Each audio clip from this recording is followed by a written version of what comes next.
స్వామ్యం గురించి మాజీ ముఖ్యమంత్రి నా పులివెందుల ఎమ్మెల్యే గారు మాట్లాడడం చూస్తూ ఉంటే నిజంగా విడ్డూరంగా అనిపిస్తుంటుంది. ఇక్కడ మనం ఒకసారి చూస్తుంటే విలువలు పాటించని వ్యక్తి ఈరోజు విలువల గురించి మాట్లాడటం అన్నది మనందరం కూడా సిగ్గుపడాల్సిన పరిస్థితి. అదేవిధంగా ఈరోజు ఎస్పెషల్లీ చెప్పాలంటే పులివెందుల ప్రజలకి నిజమైన ప్రజాస్వామ్యం అంటే ఏంటో కూటమి పాలనలో ఈరోజు ఈ జెడ్పీటీసీ ఎలక్షన్ నేపథ్యంలో పులివెందుల ప్రజలు కూడా ప్రజాస్వామ్యం అంటే ఇలా నామినేషన్లు వేస్తారా, ఇలా ఓట్ల ఎలక్షన్స్లో పాలు పంచుకుంటారా, ఇలా ఈరోజు ప్రచారాలు చేస్తారా అన్న విషయం అయితే చాలా క్లియర్గా అర్థమయ్యే పరిస్థితి ఈరోజు కనిపిస్తూ ఉంది. ఎందుకంటే మీ అందరికీ తెలుసు పులివెందుల్లో రాజకీయం ఎలా ఉంటుందో. ఎప్పుడూ కూడా ఏకగ్రీవాలే వచ్చి ఎలక్షన్కి వచ్చి నామినేషన్ వేసే పరిస్థితులు కూడా ఉండేవి కాదు. నామినేషన్ వేస్తామంటేనే కూడా చించేశారు, నామినేషన్ పత్రాలు కూడా చించేసే రాజకీయాలు చాలా చూసాం మనం.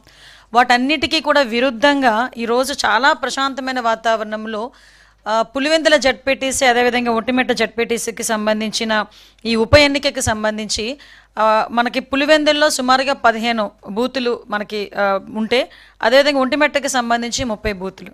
ఈ పులివెందుల్లోని ఇంచుమించుగా 11 మంది నామినేషన్స్ వేశారు. ఈరోజు పోటీదారులు కూడా దగ్గర మనకి 11 మంది నామినేషన్లు వేసిన పరిస్థితి కూడా మనకు కనిపిస్తుంది. అంటేనే ప్రజాస్వామ్యబద్ధంగా ఈ ఎలక్షన్ జరుగుతుందో లేదో మీకే అర్థమవుతుంది. అయితే ఈరోజు ఇంతకు ముందు వరకు మనకి జెడ్పీటీసీ ఎలక్షన్స్ కానీ పులివెందులు ఎంపీటీసీలు కానీ ఎంపీపీలు కానీ 95% ప్రెసిడెంట్ ఎలక్షన్స్ కూడా యునానిమస్గా అయిపోయే పరిస్థితి. అదేదో అభిమానంతోనో లేకపోతే మీరంటే ఏదో రక్తం చేతులు ఏదో కోసేసుకున్న పరిస్థితులు కాదండి. కేవలం మీరు భయంతో ఎలక్షన్ కూడా జరగనివ్వని పరిస్థితులు కూడా చూశారు. అటువంటి పరిస్థితి నుంచి ఈరోజు చాలా ప్రశాంతమైన వాతావరణంలో నామినేషన్స్ వేసుకున్నారు. ఎలక్షన్ క్యాన్వాసింగ్ జరిగింది. నిన్న ఈవినింగ్ 5 o'clock వరకు ఎలక్షన్ క్యాన్వాసింగ్ కూడా జరిగింది. రేపు ఎలక్షన్కి కూడా అందరూ కూడా కట్టుదిట్టమైన ఏర్పాట్లు ప్రభుత్వ యంత్రాంగం అంతా చాలా క్లియర్గా చేసింది. అయితే ఇక్కడ నిన్న మొన్న బయటకు వచ్చి అంటే ప్రజలు అమాయకులు అనుకుంటున్నారా లేకపోతే మీకు తెలియక మాట్లాడుతున్నారా అన్నది నాకు అర్థం కావట్లే. ఇప్పుడు ఒక పోలింగ్ బూత్ని మార్చే ప్రక్రియ ఒక సీఎం చేతిలోనో లేకపోతే ఇంకొకరి చేతిలోనో ఉండదు అన్న సంగతి మీకు తెలుసా అని అడుగుతున్నా. ఎందుకంటే ఒక ఎలక్షన్ కమిషన్ నుంచి వచ్చిన గైడ్ లైన్స్ ప్రకారమే పోలింగ్ బూత్లు అన్నవి చేంజ్ చేయడం కానీ వాళ్ళ మార్పులు చేర్పులు అన్నవి కంప్లీట్గా ఎలక్షన్ కమిషన్ చేతిలో ఉంటాయి. ఎలక్షన్ కమిషన్ దీని మీద నోటిఫికేషన్ కూడా ఇచ్చింది. గత 28వ తారీఖున నోటిఫికేషన్ కూడా మనకు వచ్చింది. తర్వాత ఈ ఎలక్షన్ నోటిఫికేషన్ రన్నింగ్ కూడా మనకు 30th నుంచి వచ్చింది. దీనికన్నా ముందుగానే మనకి ఎలక్షన్ బూత్లకి సంబంధించి ఏదైనా అబ్జెక్షన్ అలా చేంజెస్ ఉన్నాయి, ఏదైనా అబ్జెక్షన్ ఉంటే కనుక అబ్జెక్షన్స్ తెలియజేయండి అని చెప్పి ఎలక్షన్ కమిషన్ నుంచి 17వ తారీఖున ఒంటిమిట్ట 19వ తారీఖున పులివెందులకి సంబంధించి అబ్జెక్షన్స్ ఏవైనా ఉన్నాయా అని ఎలక్షన్ కమిషన్ ఒక నోటిఫికేషన్ కూడా జారీ చేసింది. ఆ టైంలో ఏ రాజకీయ నాయకులు కానీ ఎవరు కూడా మాకు ఈ అబ్జెక్షన్స్ ఉన్నాయని చెప్పని కారణంగా వాళ్ళు విత్ ఇన్ ద టైం పీరియడ్లో వాళ్ళు ఆ బూత్ని కన్ఫర్మ్ చేస్తున్నారు. ఇంకొకటి ఇక్కడ విషయం ఏంటంటే జనరల్ ఎలక్షన్స్లో ఎలక్షన్ కమిషన్ కూడా గ్రామాలని పరిగణలోకి తీసుకుంటుంది. కానీ ఇక్కడ లోకల్ ఎలక్షన్స్కి వచ్చేసరికి పంచాయతీలని పరిగణలోకి తీసుకుంటుంది కాబట్టి ఇప్పుడు పోలింగ్ బూత్లకి సంబంధించి మార్పులు చేర్పులు అనేవి జరిగినాయి. ఇది ఈరోజు గవర్నమెంట్ మేమో లేకపోతే సీఎం గారు తీసుకున్న నిర్ణయం కాదు.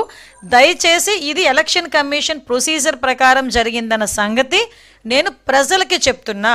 ఎందుకు ప్రజలకి చెప్తున్నానంటున్నానంటే వీళ్ళు పులివెందుల్లో ఓడిపోతామన్న భయంతోనో లేకపోతే ప్రజలు వాళ్ళని చీత్కరించుకుంటున్నారన్న భయంతోనో పులివెందుల ప్రజలకి ప్రజాస్వామ్యం రుచి చూపించారన్న భయంతోనో ఈరోజు ఆటోమేటిక్గా మా మీద నిందలేసే ప్రక్రియలు ఏ రకంగా పోలింగ్ బూతులు మార్చేస్తున్నారు లేకపోతే పోలింగ్ స్లిప్పులు మార్చేస్తున్నారు అని చెప్పి రకరకాల మాటలు మాట్లాడిన సందర్భం బట్టి నేను ఈ విషయం చెప్తున్నా. ఎక్కడైతే పోలింగ్ బూతులు మార్చారో ఆయన ఏదో టేబులర్ ఫామ్ వేసుకుని 2 కిలోమీటర్లు 4 కిలోమీటర్లు ఎస్ నేనేం కాదని చెప్పట్లే. దానికి సంబంధించి ఫుల్గా ప్రికాషనేట్గా పోలీస్ డిపార్ట్మెంట్ రెవెన్యూ డిపార్ట్మెంట్ కలిసి ఎలక్షన్ కమిషన్ ఆదేశాల మేరకు ఏదైతే అక్కడ ప్రికాషనరీ యాక్షన్స్ తీసుకోవాలో అవన్నీ తీసుకున్నాం. వాళ్ళు ఏదైతే రోడ్డు ఉందో రోడ్డు మీద ఆల్రెడీ 3 రూట్స్ కూడా డిపార్ట్మెంట్ వాళ్ళు ఏర్పాటు చేశారు. హెల్ప్ డెస్క్ని కూడా ఏర్పాటు చేశారు. రేపు ఎర్లీ మార్నింగ్ 6 o'clock నుంచి 6:30 నుంచి హెల్ప్ డెస్క్ కూడా పనిచేస్తుంది. కలెక్టర్ గారు అక్కడ నుంచి ఓటర్లకి ఓటేసి రావడానికి వెహికల్స్ కూడా అరేంజ్ చేశారు, బస్సెస్ కూడా అరేంజ్ చేశారు. ఫుల్గా పోలీస్ బందోబస్తు కూడా మేము ఏర్పాటు చేసుకున్నాం. పైగా వీళ్ళు మాట్లాడతారు. బైండ్ ఓవర్స్ అన్నది రెగ్యులర్ ప్రక్రియ. ఎవరి మీదైనా నేరారోపణలు ఉన్నా, లేకపోతే నేర ప్రవృత్తి కలిగిన వాళ్ళు ఉన్నా, హ్యాబిచువల్గా వాళ్ళు క్రైమ్ చేసే వాళ్ళు ఎవరైనా ఉన్నా, లేదు ఈ ట్రబుల్ మ్యాంగోస్ ఉంటారు వాళ్ళు ఎవరైనా ఉన్నా, వీళ్ళందరినీ కూడా బైండ్ ఓవర్ చేయటం అన్నది ఎలక్షన్ ప్రక్రియలో ఒక ప్రక్రియ.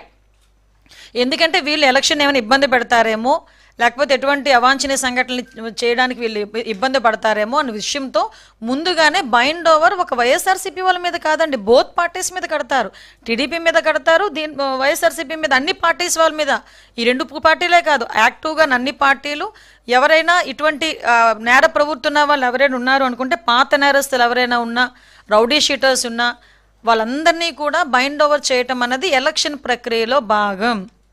ఈరోజు నిజంగా నాకు ఇప్పటికీ అర్థం కానిది ఏంటంటే, పులివెందుల మా అడ్డా అనుకునే వ్యక్తి ఈరోజు ఈ ఎలక్షన్ గురించి ఎందుకు ఇంత భయపడుతున్నాడో జగన్మోహన్ రెడ్డి నాకైతే అర్థం కావట్లే. అంటే ఈ రోజు వరకు నాకు తెలిసి పులివెందులకి కూడా ఈ 14 నెలల్లో ఎత్తి కొడితే 10 సార్లు కూడా పోలేదు ఆయన. ఏదైనా ఉంటే ఇంచుమించుగా బెంగళూరు నుంచే మొత్తం స్టేట్మెంట్లన్నీ ఉంటాయి. ఒక నెలలో 26 రోజులు బెంగళూరులో ఉంటారు, 4 రోజులు తాడేపల్లికి వస్తాడు, హడావుడి చేస్తాడు, ఏ గాంజాయి బ్యాచ్నో లేకపోతే ఏ బెట్టింగ్ బ్యాచ్నో ఏదో బ్యాచ్ని కలిచేస్తాడు, ఎవరో ఒకరిని చావుకు కారణమవుతారు, వెళ్ళిపోతారు. కానీ ఈరోజు పులివెందుల